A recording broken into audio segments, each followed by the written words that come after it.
ఉంటాయి కదా వాటికి.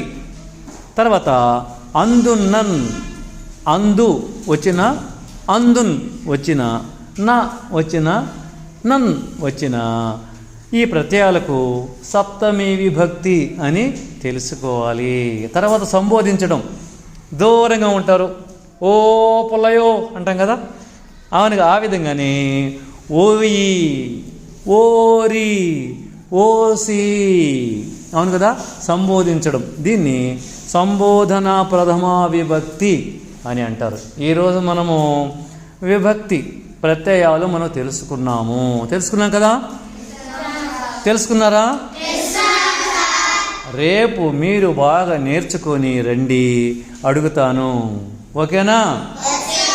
మీ అందరూ మంచి పిల్లలు. ఓకే.